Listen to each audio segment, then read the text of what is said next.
concluindo, né, a nossa jornada e já preparando aí as turbinas para a terceira e última jornada desse ano letivo de 2025. Que- Quero desde já dizer que eu estou muito feliz aí pelo desenvolvimento aqui das nossas conversas, das nossas reuniões, muito boas, muito ricas, muito cheias de conhecimento, de troca de conhecimento. Para mim, de fato, foi muito legal a gente ter esses momentos aí, um bom dia agora oficial para todos, estamos sendo gravados aí a partir de agora, né? E dizer que foi muito bacana todos os momentos que nós tivemos aqui nas nossas reuniões, aí nos dirigindo sempre com os assuntos que nós abordamos, né? Dessa jornada, que foi ali a produção da página de vídeo, né? Então, foi bem legal e eu agradeço muito a participação de todos. Tá? Então, hoje, pessoal, a gente tem essa segunda reunião da jornada sobre o SAEB, né? E a recomposição de aprendizagem, caminhos percorridos, ou seja, durante todo esse período aí que nós tivemos agora e já em agosto, né? É, com todas as ações que as escolas da gente aí desenvolvem com relação a isso, a gente tem então esse momento de retomada e de reflexão sobre todas essas ações que nós estamos empreendendo para impulsionar esse projeto tão importante da Secretaria de Educação com relação ao SAEB, né, para a gente ter bons resultados aí. Então, essa é a reunião 9 de pensamento computacional, primeira série, jornada 2 de 2025, pessoal. Muito obrigado a todos os colegas que já mantêm aí suas câmeras abertas, a gente já conversou bastante sobre isso, conforme solicita o manual do cursista. Desde já agradeço bastante a vocês, pessoal, muito obrigado. Os objetivos da nossa reunião de hoje, eu vou pedir por gentileza ao professor Flet. Bom dia, professor. Poderia ler para nós aí os nossos objetivos de hoje? Bom dia, professor. Bom dia. Eu estou em dois ambientes porque o meu computador, o microfone não funciona. Eu estou no celular e no notebook. Ok, Por professor. isso está dando esse eco. Sem problema, prof. Dei mesmo assim? Não, tranquilo, professor. Fica à vontade. A gente está se sentindo dentro daquele seriado, o Túnel do Tempo, mas não tem problema. Deixa eu ler então aqui. Ok. Reconhecer a importância do planejamento para a efetividade das ações pedagógicas e o alcance dos objetivos de recomposição das aprendizagens. Inspirar-se em práticas de colegas para aprimorar seus próprios processos de planejamento e execução de atividades. Valorizar o feedback como ferramenta para aprimorar a prática pedagógica. Obrigado, professor. Muito obrigado. Então, pessoal, viram aí que os nossos objetivos são altamente nobres, né, como sempre, mas ali, falando no final, ali, especialmente sobre o feedback, que é uma das coisas assim que tem impulsionado bastante até a nossa prática como formadores, né? O feedback é um recurso muito importante para nós, até no retorno, quando a gente vê ali as opiniões, o que foi interessante, o que não foi na reunião, e a gente vai fazendo esse termômetro da nossa atuação. Para nós é fundamental, e o feedback é importante para a gente ter, então, essa noção de como está sendo, né, realizado o nosso trabalho de um modo geral. O acolhimento, a importância de planejar 10 minutos, mapa de conexões 15 minutos, nossa experiência e planejar para transformar mais 15, e o compartilhamento 40 minutos. Essa é a nossa agenda da reunião de hoje, pessoal. Então, o acolhimento, né, a gente já viu aí esse documento na reunião anterior que falava sobre o SAEB, né? E dizendo que o planejamento é a base de qualquer ação eficaz, e especialmente na recomposição da aprendizagem. Pensando nas atividades que vocês realizaram no início da jornada, qual palavra melhor resume a importância de planejar essas ações em sua escola? Uma palavra, gente, uma palavra. Compartilhe no chat. Sua perspectiva é fundamental para enriquecer a nossa discussão. A Ana ela pode, assim, fazer parte de um filme de Bang Bang, porque ela é muito rápida no gatilho. Eu não tinha nem terminado, né? Mas a galera que foi atrás de você, viu, Ana? A rapaziada foi bem rápida aqui, que legal, né? Mas eu vou colocar aqui, ó, que a Ana começou com organização. O que que organização fala para você, Ana? Bom dia, querida.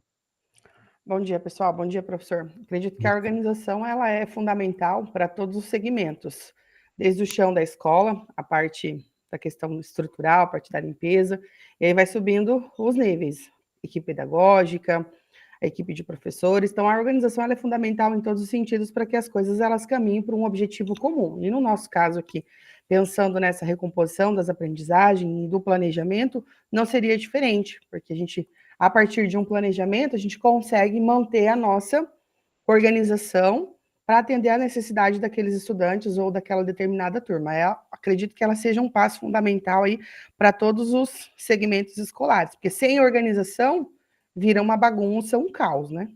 Verdade, verdade, Ana. Isso é uma coisa que é fundamental no planejamento, né? O começo do planejamento é justamente isso, que é uma das minhas, vou confessar aqui, né?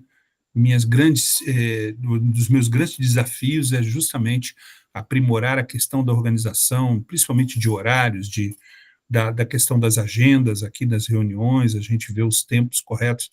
Isso é um dos meus desafios assim maiores que eu tenho enfrentado e de fato a organização ela é fundamental em todos os sentidos, né? A Marisete, obrigado, Ana. A Marisete, bom dia, querida Marisete. Você falou de direção, Marisete.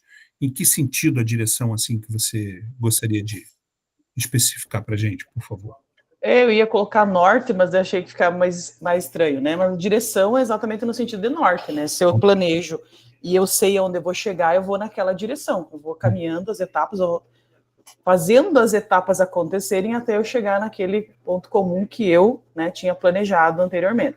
Então, o planejamento sem direção, sem um norte, sem saber onde é que vai chegar, não serve para nada, no meu ver, né?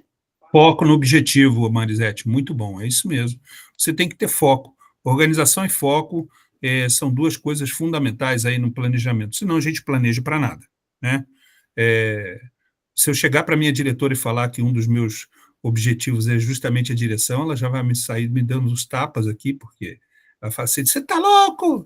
Não, brincadeira, brincadeira, minha diretora é uma querida, né, um amor, mas eu vou falar assim, não, não, não, é que a Marisete falou na reunião que era só a direção norte. Mas é isso mesmo, Marisete, eu acho que a gente precisa desse foco, precisa dessa direção, porque senão, para onde a gente vai, né? Fica um trabalho inócuo, né? O que nós fizemos, e há de convir os colegas que têm um pouco mais de tempo no Estado, o que nós fizemos há bastante tempo, durante bastante tempo, nós fizemos alguns trabalhos que eram, assim, para nada, né? Uma coisa que não levava a objetivo algum, né? E isso é fundamental, um norte, né? E professor, obrigado, professora Marisete. Professora Cassiana falou de cronograma, professora Cassiana. Muito legal essa tua colocação. Cronograma também é importante, né, professora Cassiana? Bom dia.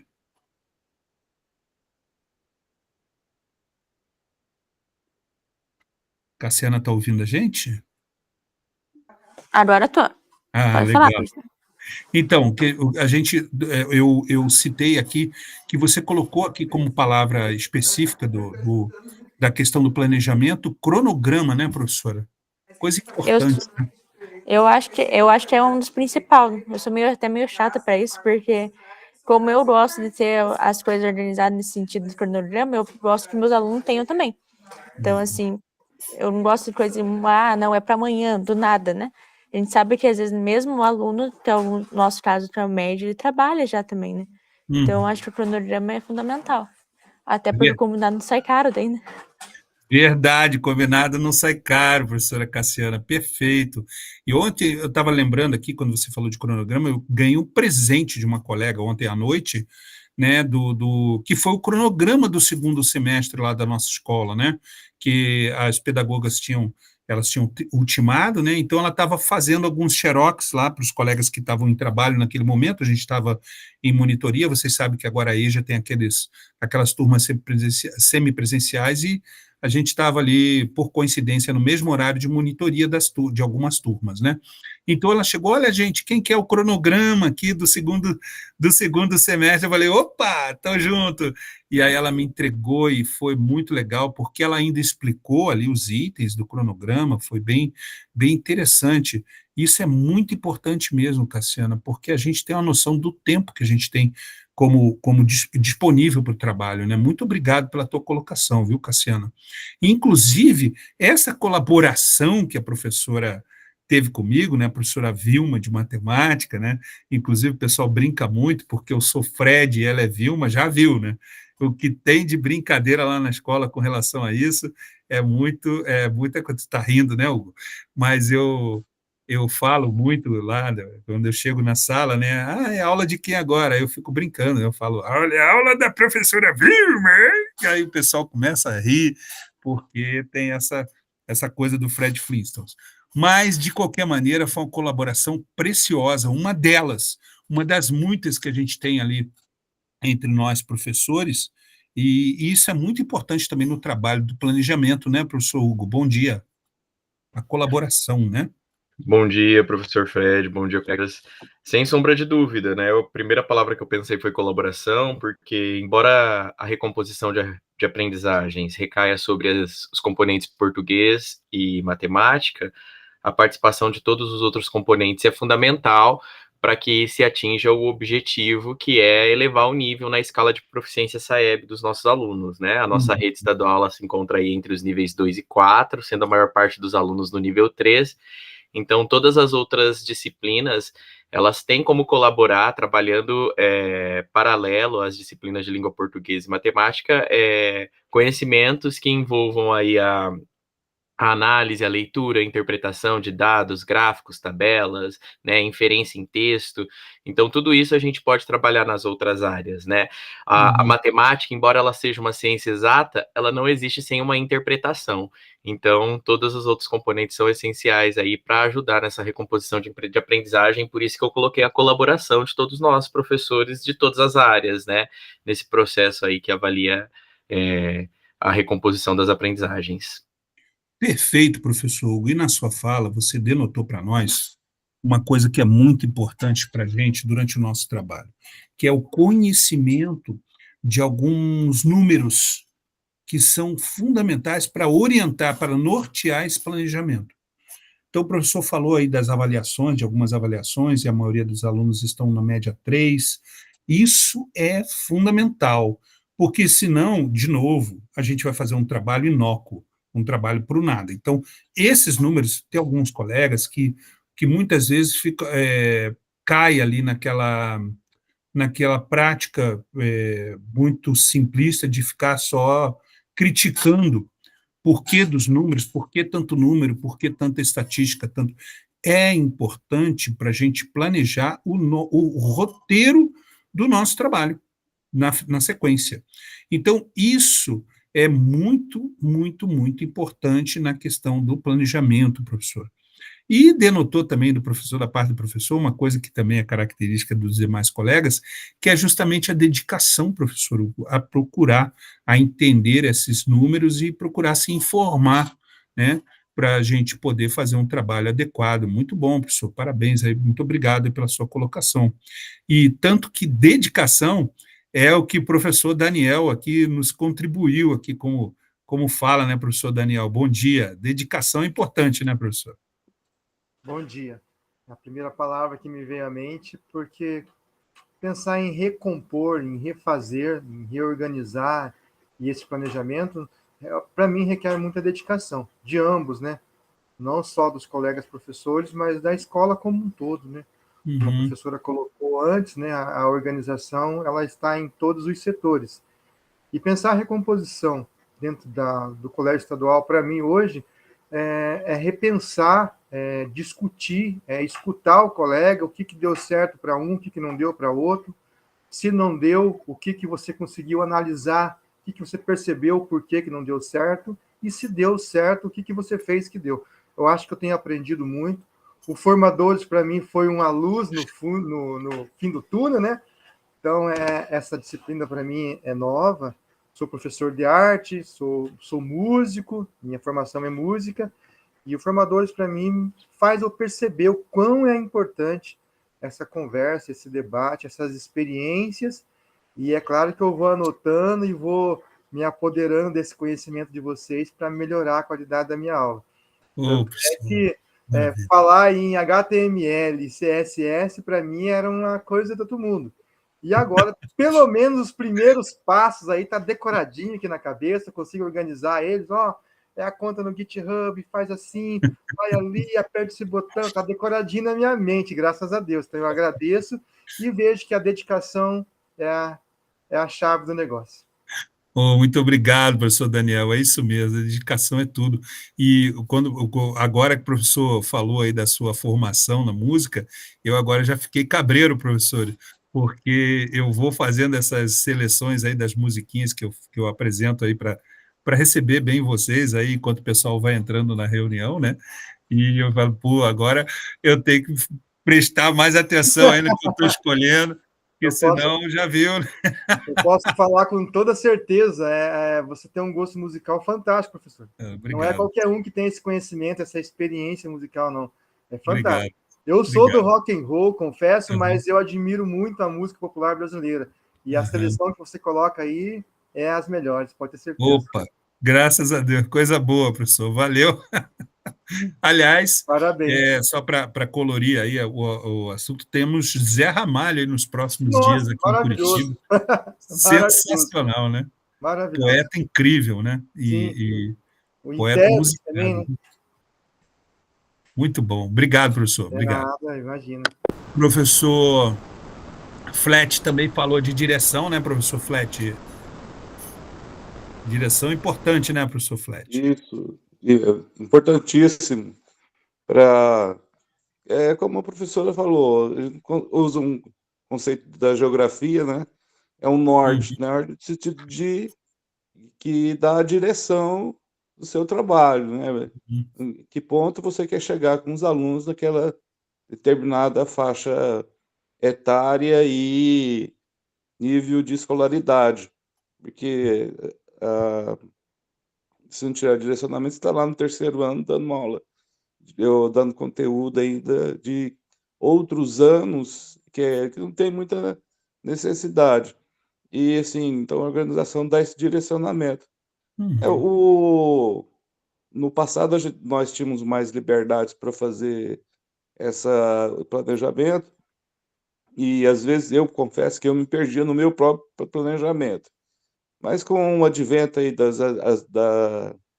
do planejamento que vem aí na LRCO, pelo menos para minha experiência enquanto professor, não é muito bem aquilo que eu queria, mas enquanto atingir um alvo, uma direção para preparar esses alunos, para fazer as avaliações externas, que hoje é do interesse do governo, do Estado, do Brasil como um todo, uma melhoria aí na educação fundamental. E uma unificação de curricular também, né? Porque a direção que vem estabelecida nos planos aí de ensino, planejamento, ele serve para o aluno em qualquer outra cidade dentro do Paraná. Eu moro em Cianorte e normalmente os conteúdos que eu vejo dos alunos que vêm transferidos de Curitiba para cá, de Maringá aqui para o Cianorte e tal, eu vejo que está bem. Eu falei assim, não, a gente está nesse caminho aí. Então, o planejamento, esse planejamento a nível estadual, ele ajudou nesse sentido, dar essa direção para que o aluno esteja pronto para fazer as avaliações externas. Principalmente esse ano tem o SAEB, que é uma avaliação externa, onde os dirigentes educacionais vão avaliar os avanços que a escola teve, né, durante esses 2 anos, 3 anos aí, ver os avanços e ver no que precisa melhorar. Então, aí a avaliação, eu particularmente não tenho medo de avaliação, eu gosto de avaliação. Eu falo para o pessoal que eu gosto de avaliação, gosto de dar avaliação e gosto de fazer avaliação, porque é um momento de feedback institucional. né? O que que a minha escola vai alcançar, o que que ela precisa. Então, dali você tem todo um planejamento pedagógico, dentro da sala de aula, daquilo que você pode escolher também para dar assim, mais ênfase, que os alunos têm dificuldade. Então, na minha perspectiva, a direção ela é fundamental, né? Fazer esse planejamento, dar um direcionamento pedagógico para o sucesso, da aprendizagem, tanto dos alunos como do professor, né, porque eu creio que o professor também é um aprendiz, eu entro também como aprendiz, e sei um pouquinho mais que os alunos, mas não sei tudo, mas eu sou um aprendiz também, então dá essa direção.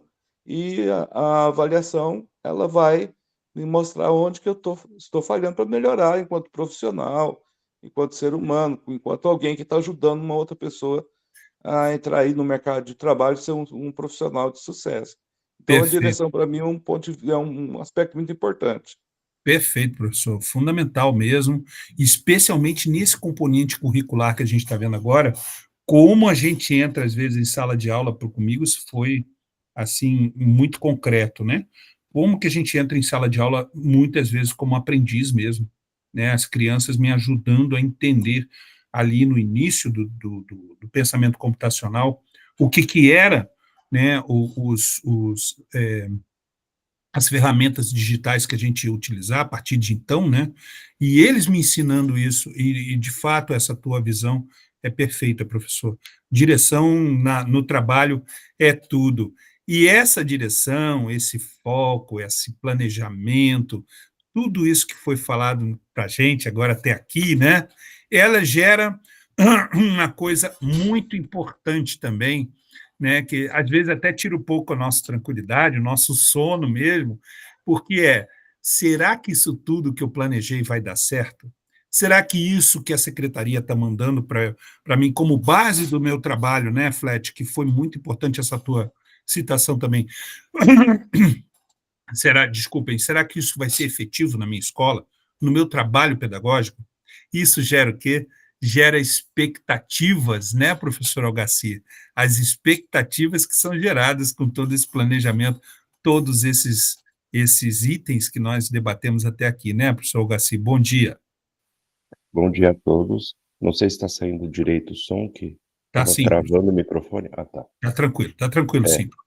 então, sempre que envolve qualquer tipo de planejamento de alguma coisa, sempre a expectativa ela vem junto, né? Para saber se será que isso vai funcionar, será que vai dar certo? Porque às vezes a gente cria uma expectativa que deu certo em algum lugar diferente, então vamos adaptar e colocar na nossa escola, só que às vezes não funciona, né? E aí a gente entra com o que a gente chama de replanejamento, né? Que inclusive no nosso calendário está chegando, aí acho que agora final desse, pelo menos na minha escola agora no final desse mês a gente tem o diazinho lá do replanejamento, né, para ver se as expectativas que a gente, né, e o que a gente planejou e se a gente chegou a atender essas expectativas, senão a gente entra já na via do replanejamento para ver o que que precisa mudar, o que funcionou, o que não funcionou, né, para a gente poder alcançar o que a gente planejou, né, em primeiro plano.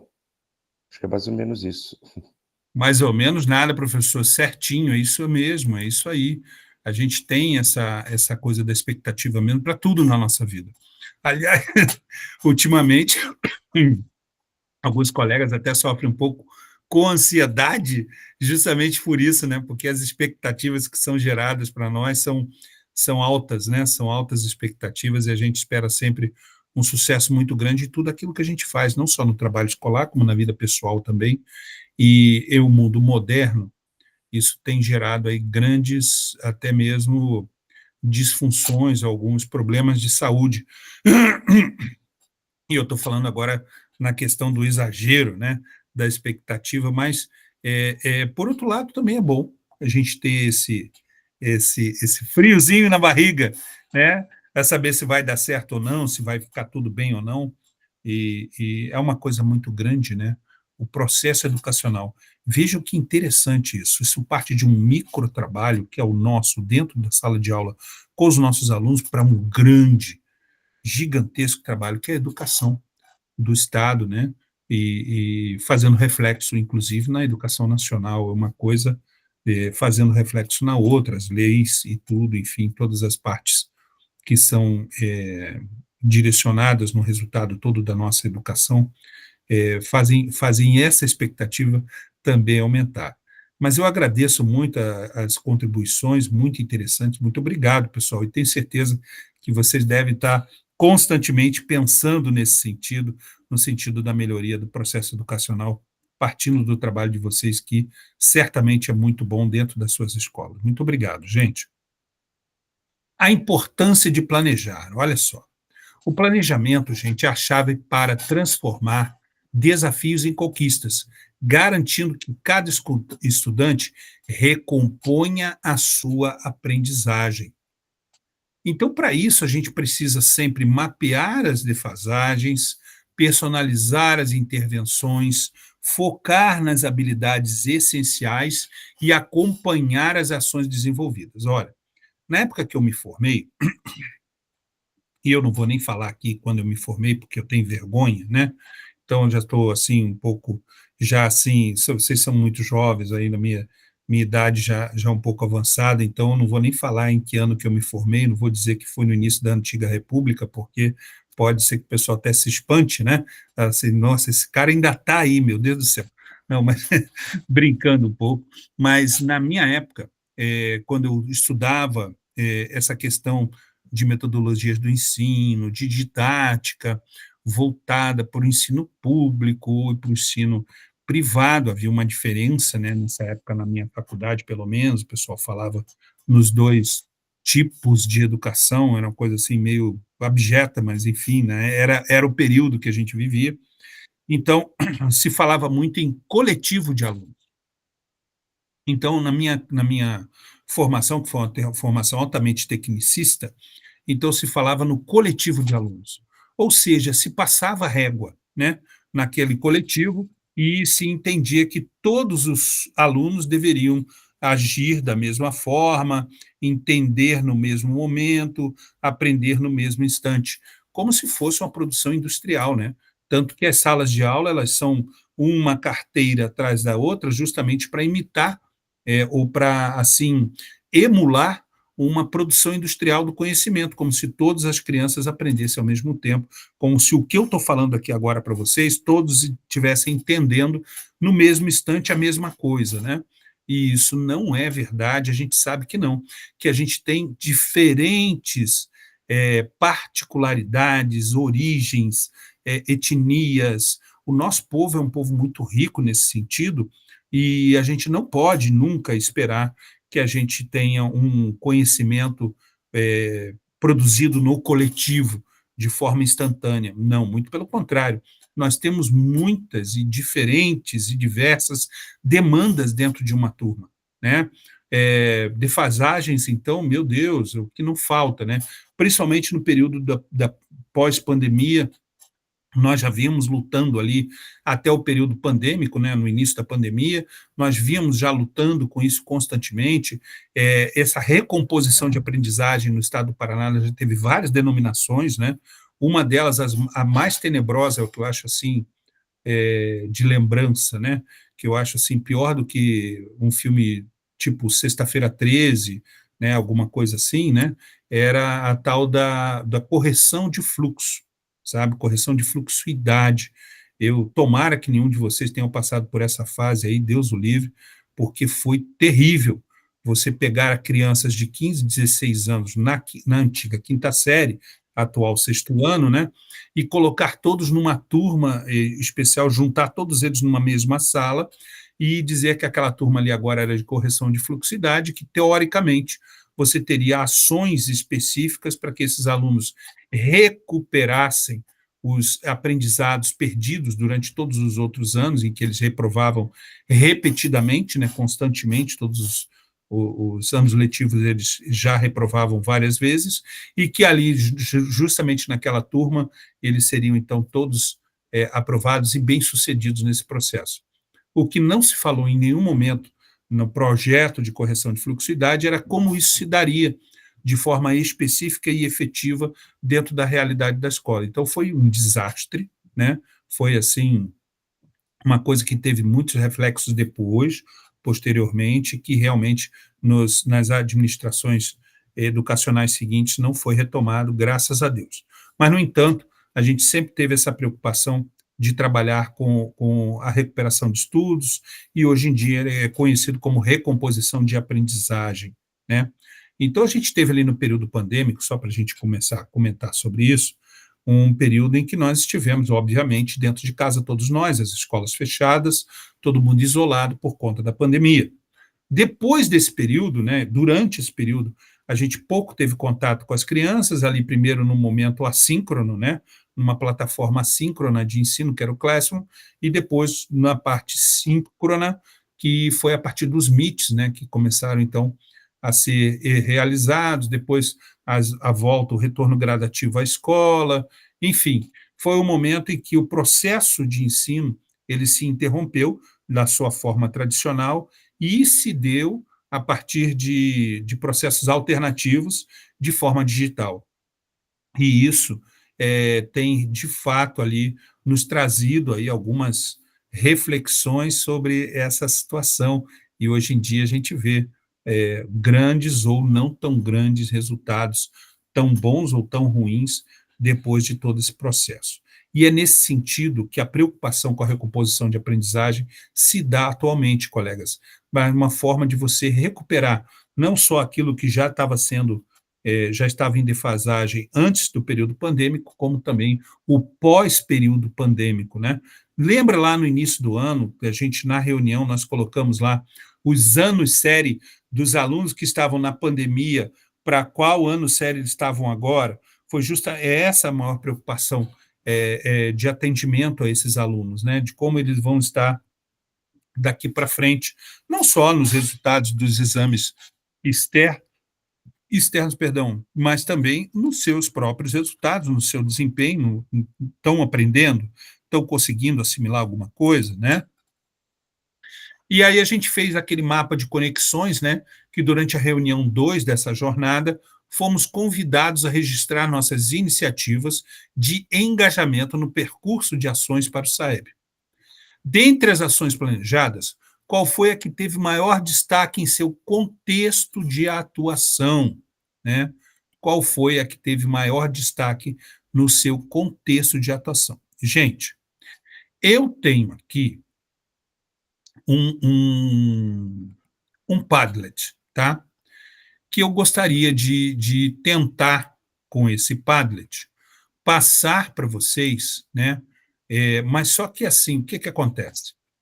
Esse Padlet, vou até mostrar para vocês aqui, ó, que ele exibe lá no fundo, né, o mapa mundi, tá?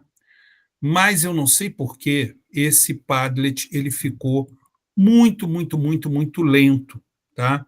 Então eu vou descrever o que esse Padlet faz. Ó, agora já começou a aparecer ali o mapa mundi, e ali aqueles pontinhos cor-de-rosa que vocês estão vendo são ali as escolas, as diferentes escolas do nosso estado. Então, teoricamente, o que esse Padlet faria? Eu passaria ali o link para vocês, né, desse Padlet, e ali vocês iriam ali embaixo para acrescentar, né, uma postagem no Padlet, né, e ele abriria, teoricamente, um campo onde você poderia escrever o nome da sua escola e ele mostraria para você o local, o município, onde a sua escola fica, para você colocar no mapa ali do Paraná, né? Abriria ali o espaço para o mapa do Paraná. Só que eu estou até agora, né, para o Padlet abrir, né?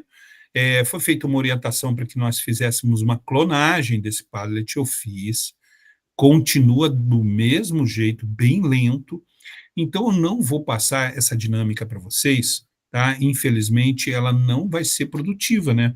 E como vocês estão vendo, eu já apertei ali no sinal, olha só, ele só apareceu agora, a tentativa de eu fazer um compartilhamento com vocês, que eu tinha apertado 5 minutos antes. Então, até abrir um espaço para vocês poderem contribuir, esse Padlet, infelizmente, a gente vai ficar até a próxima reunião da semana que vem e não vai chegar ainda no terceiro colega ainda para ele contribuir, tá bom? Então, essa dinâmica que eu vou deixar de lado, pessoal, porque de fato está bem lento, mas a gente vai substituir por outra. Eu vou voltar aqui no nosso roteiro, né? E vou substituir por outra. Vou conversar aqui com cada um de vocês e pedir algumas contribuições. Então, por exemplo, eu vou perguntar aqui para o meu colega, vou pela ordem aqui alfabética, né? Vou perguntar aqui para o meu colega, professor Algaci, como é que tem sido o trabalho, Algaci? Como é que tem sido o foco na tua escola com relação à questão do SAEB nesse ano letivo? Quais são as estratégias que o pessoal desenvolveu lá? O que te chamou mais atenção? Como é que está sendo isso para você lá na tua escola, professor Algaci? Então, em escola eu percebo que existe muito pouca articulação, principalmente da equipe pedagógica e direção. Se fala, fala, fala, fala em criar ações efetivas, a gente discute, mas nada quase é colocado em prática. Então está muito, muito, muito devagar. Puxa vida. A única coisa que a gente conseguiu colocar realmente em prática, mas ainda não aconteceu e vai acontecer semana que vem, a gente fez alguns simulados bem básicos, assim, mas a gente vai fazer um provão, assim, digamos assim, onde a gente vai fazer mais ou menos estilo SAEB, né? Vai pegar um eixo de estudo que seria o meio ambiente e todas as disciplinas vão contribuir com algumas questões sobre o meio ambiente, todas elas de alternativa,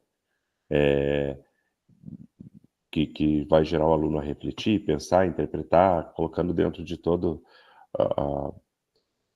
o projeto todo dentro de como tem que ser a recomposição da aprendizagem lá. Então vai ser 2 questões por disciplina, 4 de português e 4 de matemática, fazer um provão envolvendo todas as disciplinas baseados nesse texto, que vai ser um texto eixo, assim, de onde a gente vai tirar as questões, né. Ok. Mas vai ser ainda semana que vem, então a gente não tem um resultado efetivo para ver se funcionou ou não funcionou. Uhum. Eu entendo, então, essa dinâmica que vai inaugurar, então, as atividades aí da escola É, voltadas para isso, para sim. o SEB. Pô, tomara que dê certo, professor, tomara que seja bem sucedido aí o esforço de vocês nesse trabalho, né? A gente sabe que é uma proposta, assim, bem interessante, no entanto, também, por outro lado, o desenvolvimento do SAEB, ele já vem desde o início do ano, né? Então, de fato, é uma preparação, enfim, mas poderia ter iniciado, pelo que eu entendi, um pouco antes, né, para que as crianças tivessem, então, o efetivo resultado aí no SAEB. Mas que dê tudo certo aí, professor, no seu trabalho, Sim. que vá em frente e seja bom, seja legal. Tem comentado para a gente, assim, todos os professores devem trabalhar os eixos dentro da sua disciplina. Então, eventualmente, a gente sempre comenta ou faz alguma questão, algum exercício baseado, mas uma ação efetiva que junte a escola inteira vai ser a primeira. Certo, certo. Obrigado, professor Garcia, obrigado aí pela sua intervenção. Professora Ana está falando aqui no nosso chat que a escola dela desenvolveu aulões, atividades por pares, prática de adotar um descritor, são algumas das ações feitas onde trabalho. E você acha que isso vem dando bom resultado, professora Ana? O que você me fala? Então, professor, a atividade por pares, sim, porque a gente coloca, né, todos os componentes de acordo com as suas aulas, faz aquela organização, planejamento, aqueles alunos que têm mais facilidade com os alunos que têm dificuldade, e o pessoal tem trabalhado a questão da cultura do erro, de identificar o porquê que errou aquela determinada questão. A prática dos aulões, ela, assim, de início não teve muita adesão, agora que o pessoal do ensino médio, eles estão participando mais assiduamente, principalmente o terceirão, mas essa prática do aulão já é uma prática que tem aqui nesse colégio que eu estou lotada há 12 anos, desde quando eu cheguei ali na escola. Então, ela tem surtido um bom efeito também. E a questão de adotar o descritor, de adotar o descritor, que é uma prática diferente, que os alunos agora eles já estão se habituando também, então eles pegam uma determinada atividade avaliativa, eles sabem, foi apresentado para eles os descritores, os índices de menor acerto. Então, pessoal, nós estamos focados aí nessa questão de adotar o descritor, e acredito que seja uma situação que não é só aqui no meu estabelecimento de ensino onde eu trabalho, né? A questão da interpretação e da leitura é o que pega para a grande maioria, identificar a informação explícita e implícita, identificar o que está perguntando naquela questão. Então, a gente tem trabalhado com foco aí de adotar esse descritor para superar essa defasagem, apesar que o SAEB, nós sabemos que eles vão trabalhar a questão da proficiência do estudante, né? Mas é mais ou menos nesse sentido. Maravilha, maravilha. Está sendo envolvido o trabalho do SAEB na cultura escolar, né? A partir do momento que as crianças começam a se adaptar aos descritores, então elas já sabem qual é o objetivo do trabalho, né?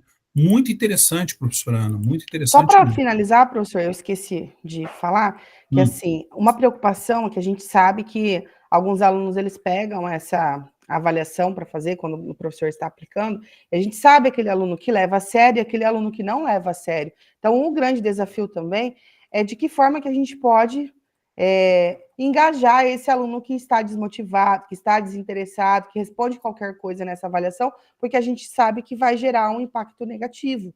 Então, isso a gente tem pensado em ações e estratégias também de trazer esse aluno para esse contexto, né? De levar a sério ao resolver esse tipo de atividade. Ok, professora. Puxa, muito obrigado, prof. Obrigado pela tua contribuição aí. Valeu. Vamos em frente aqui, então. Falamos aqui com a professora Ana, o professor Gaci, e agora vamos ouvir um pouquinho a professora Cassiana. Como é que está sendo o trabalho aí na tua escola, nesse esforço aí pelo SAEB, professora Cassiana? Bom dia. Bom dia, está sendo um trabalho coletivo, né? Dentro da medida do possível. A gente vê o empenho tanto dos professores principais, não sei como é o nome, né? Quanto dos auxiliares também. Desafio um monte, mas a principal dificuldade nossa é o interesse realmente dos alunos, sabe?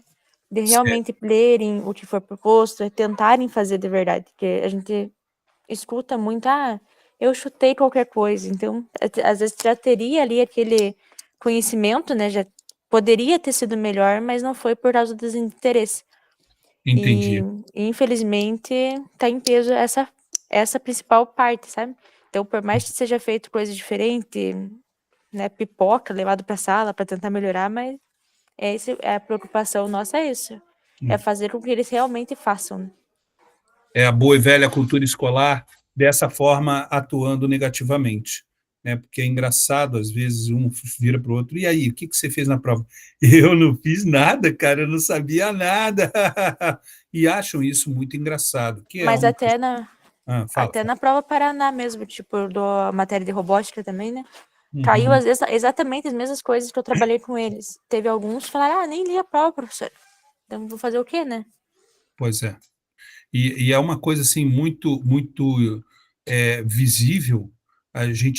Isso se combina, acaba se combinando com aquela espécie não é revolta, mas é uma espécie de gosto pela contradição ao que está colocado para eles como forma de trabalho, né? Parece que é uma coisa que os atrai muito mais do que a própria organização do evento escolar em si, né? A gente fica, de fato, muitas vezes assim, como passageiro nesse tipo de atitude, e que, infelizmente, é complicado da gente cortar ou superar. Mas é a tenacidade, eu acho que assim, a continuidade desse tipo de evento dentro da escola, pode ser que a coisa tenha um outro objetivo, um outro final mais feliz, né, professora Cassiana? Mas valeu, é bem bacana o que você trouxe também. Como é que está lá, professor Daniel? Como é que está a tua escola? Está se organizando? Como é que está sendo lá para você? Ouvindo os colegas me conforta um pouco, né? Porque às vezes dá a impressão, será que é só a minha escola que está com toda essa dificuldade? E quando a gente começa a ouvir os colegas de todos os cantos do nosso estado, a gente percebe que o problema ele é parecido em todos os cantos. As minhas escolas nas quais eu trabalho não é nada diferente. As ações são pensadas, são planejadas. Alguns colegas, é claro, que se dedicam além, né? Tem um esforço além que a gente consegue perceber, outros nem tanto, mas ele é frustrante a hora que chega na mão dos verdadeiros interessados, que deveriam ser, né? Então, Certo. o descomprometimento, a falta de atenção, essa coisa de darem risada, de não levar a sério nada, ela é preocupante, faz a gente, né, ter uma reflexão, tentar achar um caminho, mas eu confesso que eu tenho dificuldade de pensar algo que mude essa realidade nossa. Já foi Certo. tentado cachorro-quente, foi tentado, olha, vocês vão ter um momento vão ouvir as músicas que vocês gostam. A gente já tentou várias ações para tentar motivar e tem essa dificuldade. Mas, bom, enfim, vamos lá. Na minha disciplina, que é a arte e pensamento computacional, eu lembro da última reunião com a pedagogia, eu disse para ela, olha, principalmente os 8º e 9º anos que eu tenho, a gente trabalha ali o Scratch, onde usa muito, na parte da matemática, me fugiu o nome, o ponto X e o ponto Y, me ajude, por favor, os professores de matemática. Coordenadas. As coordenadas, mas eu tenho um outro nome lá, professor. Plano cartesiano? Plano cartesiano, muito obrigado, Ok. professora. Então, o plano cartesiano é uma coisa relativamente simples, mas se você não estiver falando, não estiver apontando, olha, esse ator aqui está nesse canto direito superior, ele é X positivo, ele é X negativo. Então, é uma coisa bem simples, mas que tem ajudado alguns interessados, né? Aqueles que Certo. vão ler a prova, que vão tentar resolver. Então, eu percebi que isso foi possível. E, é claro, a interpretação, né? Fazer a interpretação de texto é a grande dificuldade da grande maioria, e eu também consigo trabalhar um pouquinho sobre isso. E, para além disso, numa das escolas, tem um momento de leitura na semana, em todas as disciplinas, uma aula por semana, né? Claro que ela é itinerante, né? Não cai toda semana na sua aula, aquela aula de leitura, eles têm um cuidado para não isso acontecer, mas eu acho que é muito válido, por mais que tenha alguns que vão fingir que estão lendo, aquele que realmente aproveita esse tempo, acho que vale a pena. Verdade, professor, verdade. É isso que vai, a persistência vai baseando o nosso trabalho nesse sentido, né? Tentando Exatamente. trazer um bom resultado, né? Vamos ouvir aqui mais um colega, então, antes da gente ir para frente, né? Vamos ouvir aqui o professor Flet.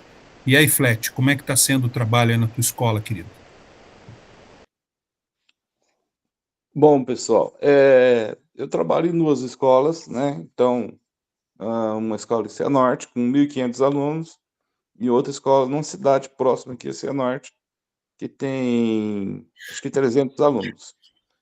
Língua portuguesa, 9º ano, 3º ano, que serão avaliadas.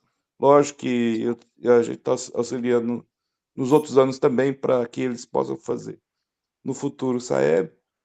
Uhum. Assim, é como o professor Daniel falou, né? Nas reuniões fala-se bastante em ação, fazer determinada estratégia, vamos fazer assim, vamos fazer aquilo outro, tal, na reunião.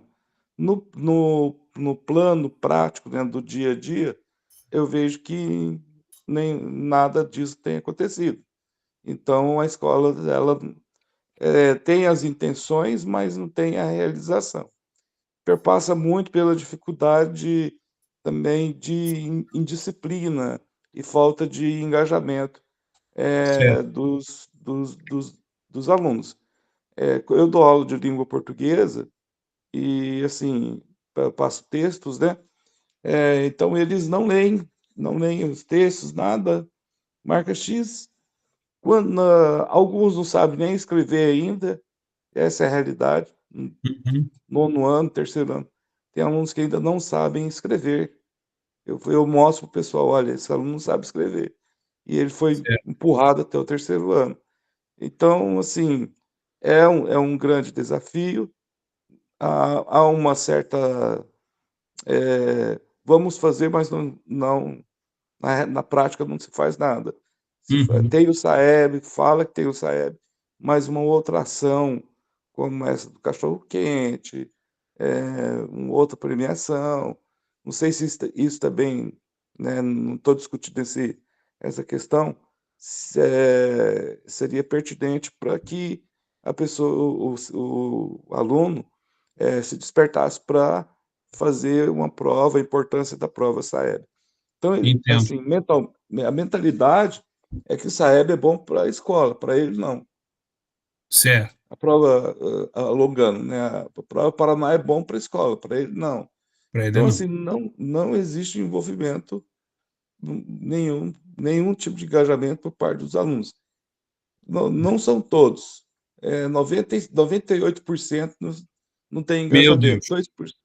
2% se interessa, aí eles vão por conta, né? Assistem aula no YouTube e assim sucessivamente. Mas, assim, não tem nenhuma estratégia pré-elaborada para melhorar esse aspecto, não. Compreendo. Essa escola, não. Anteriormente, eu trabalhei numa escola cívico-militar, que daí teve uma Ah, estratégia que eu achei bom. A diretora, ela começa a preparar o ano que vai ter SAEB, ela começa já a fazer as avaliações do SAEB com os alunos, por exemplo, no ano, a partir do 8º ano. Então, ele já começa no 8º ano, preparando o espírito do aluno para chegar no 9º ano e fazer o SAEB. E no ensino médio do 2º ano. Essa escola, ela avançou no IDEB, que é uma coisa que a gente trabalha de 2 anos, e não só do ano do SAEB. uhum. Na atual escola que eu estou, a ênfase nas reuniões, mas não na prática. A prática, nada. Eu faço a minha parte, tenho português, explico. Lá, não sou professor de recomposição, mas eu mostro que cai no SAEB, qual o descritor, e etc, etc. Aham. É isso, professor. De fato, é uma luta, né? É uma luta muito grande para você impor não, para você adotar e colocar uma avaliação como essa na vida da escola, né? Especialmente pelo fato de que ela é extemporânea, ela não é regular. Óbvio que a gente tem aí as provas do Paraná, né? Prova Paraná, enfim, que são as avaliações mais constantes dentro da escola, avaliações externas, mas uma prova como essa do SAEB, que é, se não me engano, de 4 em 4 anos, né? Podem os colegas me corrigir aí, não estou bem lembrado agora, mas é muito difícil de você fazer com que as crianças entendam isso em um ano, até o final do ano letivo, quando elas vão realizar essa avaliação.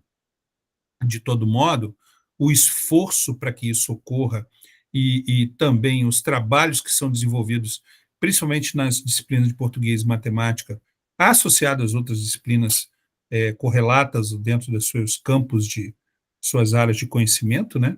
E isso é muito importante também, que as outras disciplinas também se envolvam em todo esse processo, é fundamental. De fato, você ter um sucesso num evento como esse é um desafio bem grande, para dizer o mínimo, né? Mas eu entendo aí o esforço dos colegas, agradeço a contribuição de todos que falaram até aqui, peço desculpas aos colegas que não se colocaram, porque a gente ainda tem algumas outras discutir, né? Mas o Hugo está falando aqui, ó. Ah, obrigado, Hugo. Então, o SAEB é a cada 2 anos, gente, a cada 2 anos. Mas na vida de uma criança e de um adolescente, 2 anos é uma eternidade, né? O dia para eles tem 48 horas, para nós tem 12, né? Para eles tem 48 horas. Então, um período desse é uma eternidade mesmo, porque eles já estão aí em outros anos letivos, né? Depois da sequência, e de fato faz uma diferença muito grande você colocar um evento desse bianual, né, dentro da realidade da escola. Mas, desde já, agradeço o esforço de todos por isso, das suas escolas também, dentro da capacidade de cada um, do desenvolvimento do trabalho de cada um, para que isso seja feito com bastante sucesso. Muito obrigado, pessoal, pelas contribuições aí, tá? Aqui já foi o material de apoio. Bom, no encontro com o outro, os saberes são transmitidos e construídos de inúmeras formas. Cada indivíduo é, em si, uma fonte inesgotável de conhecimento. Cursistas, queremos muito ouvir suas contribuições. Farão toda a diferença nas nossas ações futuras. Tá. Planejar e transformar, o planejamento é a bússola que orienta a nossa prática, considerando a intencionalidade de cada ação pedagógica.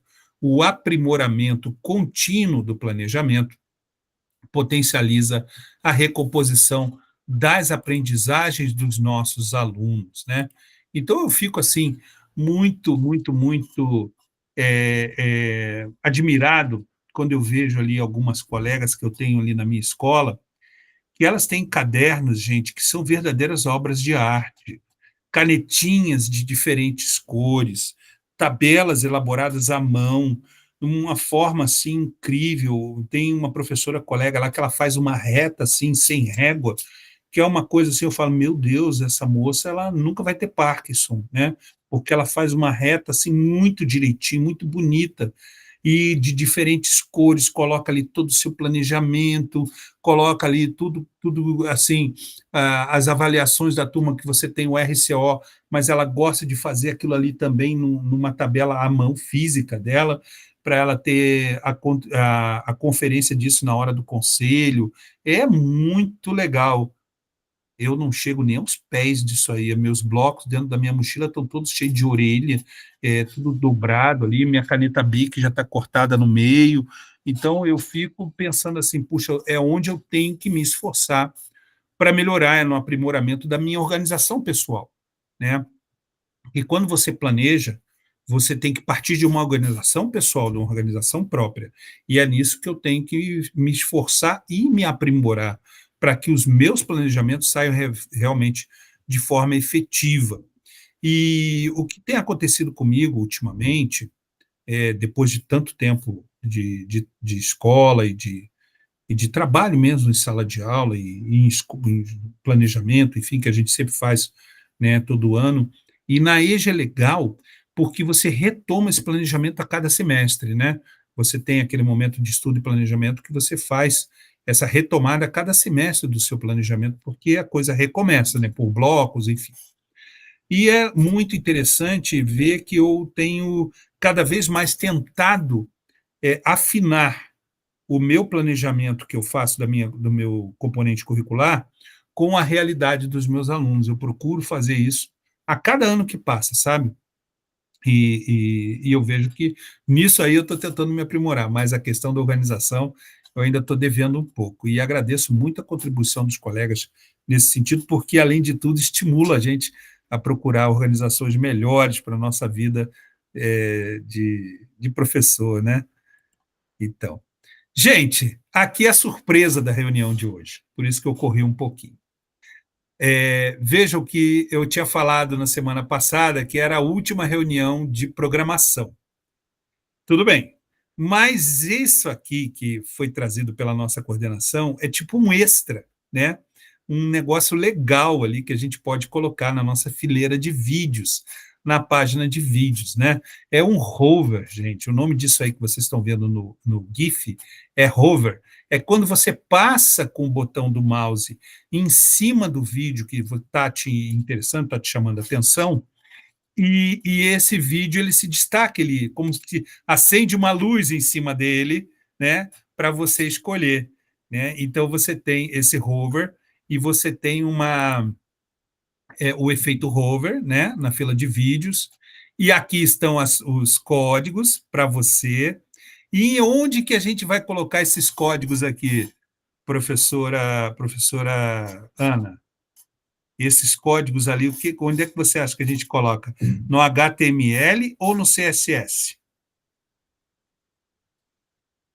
Esses códigos que estão aparecendo ali agora, ponto, categoria, traços, vídeos, IMG. Professora Marisete, dessa vez foi mais rápida no gatilho. Exatamente, no CSS. Por quê? Porque o CSS é o Style Sheet, né? É onde a gente vai mudar a imagem, né? A forma da gente ver o nosso projeto. É a plástica do projeto, né? A apresentação do projeto, ele se dá no CSS. Portanto, esses códigos que eu vou copiar para vocês aí agora, deixa eu copiar eles aqui, espera aí, só um pouquinho, e vou colocar aí no chat para vocês. Tá? O que você vai fazer com esses códigos? Você vai abrir o seu projeto lá no GitHub, vai no CSS e vai colocar lá depois da última linha de programação do CSS. Deixa eu tentar ver aqui se eu tenho um GitHub, porque eles não têm salvado os meus projetos, só um pouquinho. Deixa eu abrir ele aqui. Eu já estou até com ele aberto aqui. Peraí. Deixa eu ver como é que está o da nossa turma. Como é que terminou essa programação da nossa turma. Só um pouquinho, pessoal. Estou abrindo ele aqui para ver se ele está completo. Você sabia que eu tinha aberto aqui outro dia, eu tinha instalado o WebViewer, né? Aquela extensão que nos deixa visualizar a página, sua prévia, né? A prévia da página no WebViewer. Ó, e nesse aqui, pelo jeito, deixa eu ver aqui. Ah, não, nesse nosso aqui eu tenho, beleza. Então eu posso mostrar para vocês. Esse está decente. Está aqui, ó, o WebViewer está aqui no canto. Só que ontem... Ah, abriu. Tá. Então está aqui a nossa fileira de vídeos, né? Estou mostrando aqui aquela prévia, né? Então ela já está com a reguinha aqui, né? De seguir, de sequência para lá e para cá. Se eu voltar aqui no nosso repositório, né? Eu tenho a página que eu estou mostrando para vocês agora, com essa régua aqui, ó, né? Onde a gente anda para a direita e para a esquerda, e a gente passa por cima do mouse e escolhe o vídeo. Só que o hover, que é isso que eu estou mostrando para vocês, e mandei a cópia aí do código no chat, ele dá essa destacada, né? Que eu estou mostrando aqui para vocês, agora de novo. Só um pouquinho. Deixa eu ver aqui. Deixa eu voltar aqui no... Tá, beleza. Então, aqui, quando a gente passa, tá vendo, ó, com o botão do mouse, como está nesse GIF, ele vai destacando o vídeo que a gente quer. Então, o que eu vou fazer agora? E vou pedir para os colegas fazerem também. Eu vou pegar aqueles códigos que eu acabei de colocar aí para vocês lá aí no nosso chat, ponto, categoria, traço, vídeos, vou copiar e vou colocar aqui na nossa programação no CSS, né? Deixa eu fechar aqui o WebViewer. Deixa eu abrir o CSS. Aqui, ó. Então, eu vou lá na última linha, né? Na linha 38, dou um Enter, né? E faço um Ctrl+V. Né? Aí, a colagem, ela deixou aqui as chaves aqui um pouquinho fora dos quadros. Vou lá no commit, né? E coloco lá, hover e opacity.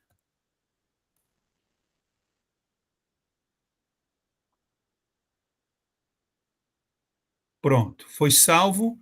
Vamos dar uma olhada ali vamos dar uma olhada aqui no index. Vamos ver como é que já aparece aqui no WebViewer, né? Ó, já está com opacity e já está com hover, né? Toda vez que você abrir agora, a tua página vai destacar o vídeo que você está querendo escolher, beleza? Façam isso agora, gente, façam isso agora aí, essa complementação bem diferente, vai ficar bem legal aí no projeto de vocês, né? Vai demorar um pouco ainda para atualizar aqui na página, né? Ela ainda não atualizou, mas aqui ela já ficou aqui no WebViewer, né? Já está aparecendo a mudança que a gente faz, que a gente pode fazer. Enquanto vocês fazem, né, essa programação aí no projeto de vocês, eu vou voltar aqui um pouquinho no nosso roteiro, que aí eu quero mostrar para vocês isso aqui. Adicione o efeito hover na fila de vídeos, né? Então, ele já dá para nós aí os códigos, né? O ponto categoria vídeos já vem de uma programação do CSS, e você tem essa correspondência no HTML também. Porque quando a gente faz isso, a gente ordena eles em fila. Essa fila horizontal, que a gente tem aí na nossa página, né, um do lado do outro. Nós colocamos ali o vão, né, que é o vão entre um vídeo e outro, que é o gap, né? E aqui a gente ordena a opacidade dos vídeos para 0,5. E depois a gente coloca lá embaixo, categoria vídeos, imagem hover, que é o efeito que a gente está incluindo nas imagens dos vídeos, e a opacidade 1,0.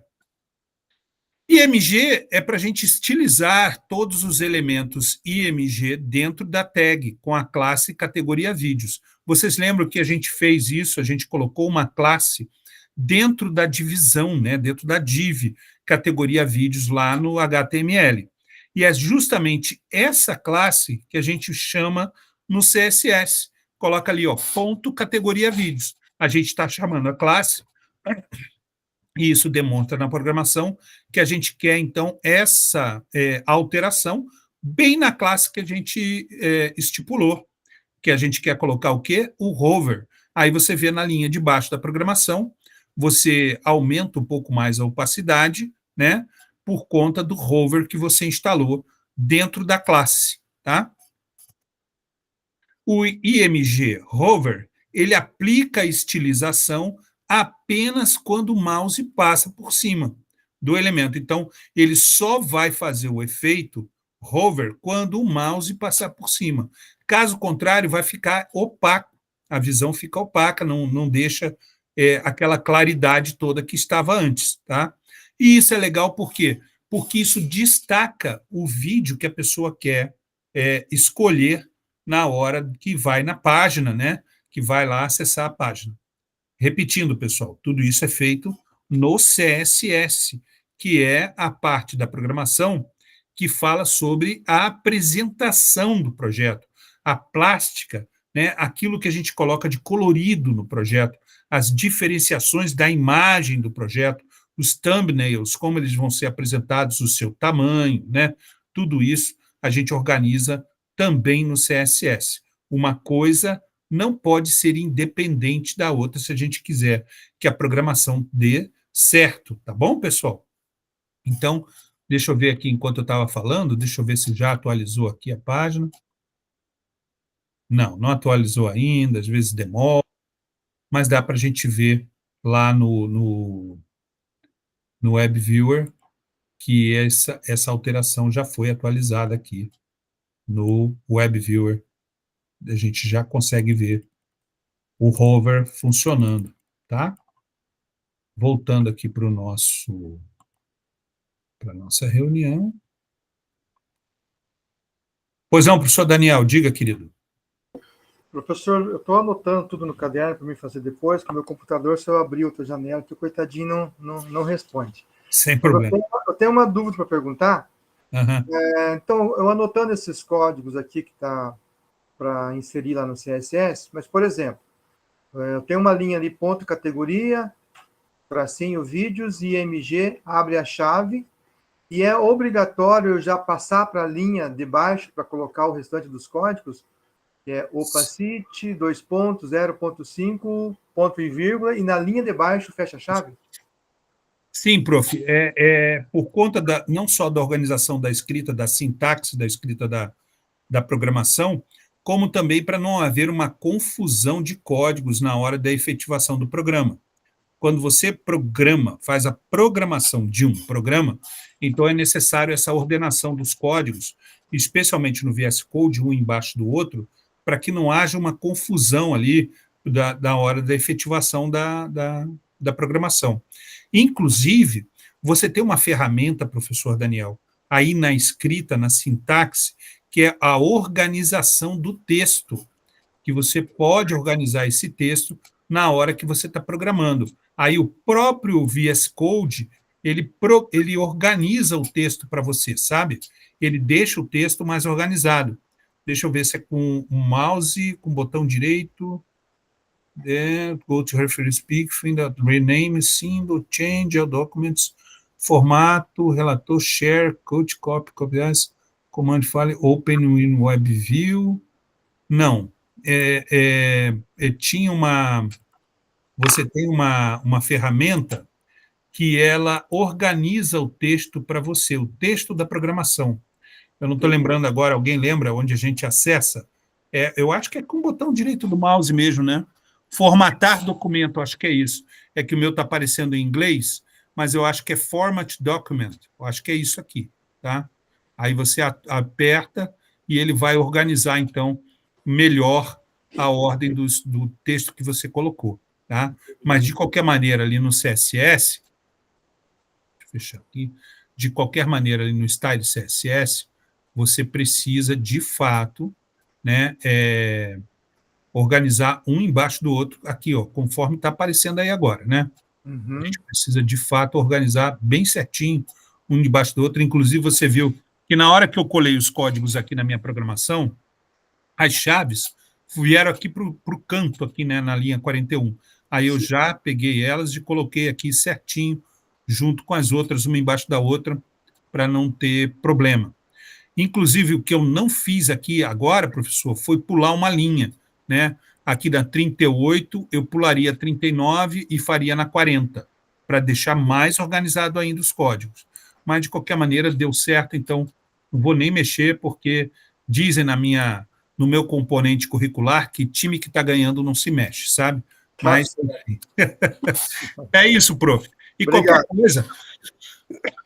qualquer coisa, o prof pode conferir também na nossa gravação e na gravação da... Não, tranquilo. É que a gente subentende quando abre uma chave ali, já imagina que ficaria tudo na mesma linha, fecharia a chave na mesma linha, né? Aí eu resolvi perguntar por que a chave na linha de cima, o texto embaixo e a chave que fecha na outra linha. Tá certo, prof. Não, tranquilo, tranquilo. Obrigado. Eu vou agora, obrigado, professor, muito obrigado. Eu vou agora, gente, colocar aqui para vocês no nosso chat o link do nosso formulário de avaliação da nossa reunião. Enquanto vocês vão preenchendo, eu já vou passar a palavra para a professora Ana, para ela fazer a sua apresentação do seu projeto, como está marcado lá na nossa agenda de apresentações hoje, professora. 5 minutos, os 2 últimos slides lá do seu relato, tá? E bom trabalho aí, professora, boa sorte. 5 minutinhos, tá? Enquanto isso, os colegas vão preenchendo a avaliação da reunião. Pode começar, prof. Está valendo. Sim. Olá, pessoal. Bom dia, professor Fred. Então, eu sou a professora Ana Paula, aqui do Núcleo de Maringá, trabalho no Colégio Silvio Magalhães Barros. Esse ano foi a minha primeira experiência com a turma da primeira série do ensino médio nesse componente específico do pensamento computacional. Então, eu desenvolvi também a minha proposta do AluraFlix, conforme nós trabalhamos ao longo dessa jornada. Então, aqui alguns dos elementos que eu sistematizei e apliquei essa atividade com os meus alunos. Então, a apresentação da proposta do AluraFlix para o estudante. Eu fiz um apanhado geral no laboratório de informática para eles, explicando de que forma que essa proposta seria desenvolvida. A ambientação com os tutoriais sobre o GitHub, porque realmente foi algo novo para eles, e principalmente para mim, que não conhecia nada. Então, essa jornada número 2, ela foi, assim, de grande valia para o meu aprendizado.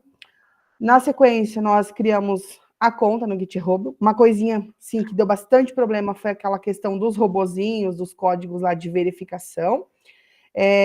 Bem importante também que eu fui passar para eles, para que eles fizessem um acesso rápido lá do dev para o com. Eu utilizei esses macetes que nós vimos aqui no curso também. Então, os macetes do dev e do com, conforme trabalhado nas reuniões do grupo de estudos. Atividades por pares, porque às vezes tinham máquinas que não funcionavam. A plataforma Alura, ela, assim, é um braço direito para nós, professores, e para os estudantes também, porque ela traz esse detalhamento, essa apresentação, layout, facilita o engajamento do aluno também. Então, da plataforma Alura, atividade por etapas, seguindo as orientações dos vídeos instrutivos. A socialização conforme as evidências mostradas na apresentação. Então, tem um grupinho de alunos que eles já conseguiram desenvolver esse projeto AluraFlix como um todo. Então, essa atividade ela foi iniciada em junho e concluída semana passada, no dia 31/7. Então, por etapas, igual nós fomos trabalhando nas nossas reuniões, etapas. Ainda preciso aprender muito, mas eu sempre tive 2 alunos monitores que vão me auxiliando no laboratório de informática também, que é uma turma extensa, com aproximadamente 42 alunos. Aqui os momentos relevantes, ó, as evidências, então os momentos que nós mudamos a questão das cores, né? A questão aqui de trocar a formatação da letra também. Então, os momentos relevantes, cada passo executado com sucesso pelo aluno, isso para mim era gratificante de ver que ele aprendeu. Os resultados positivos e engajadores, a questão do trabalho colaborativo, a prática do aluno monitor, que contribui de forma significativa para o desenvolvimento de cada passo do projeto. Então, as aulas da plataforma Alura muito boas. Os desafios, as salas numerosas e as máquinas lentas, principalmente aqueles verdinhos, que alguns colegas chamam de gafanhotos, né?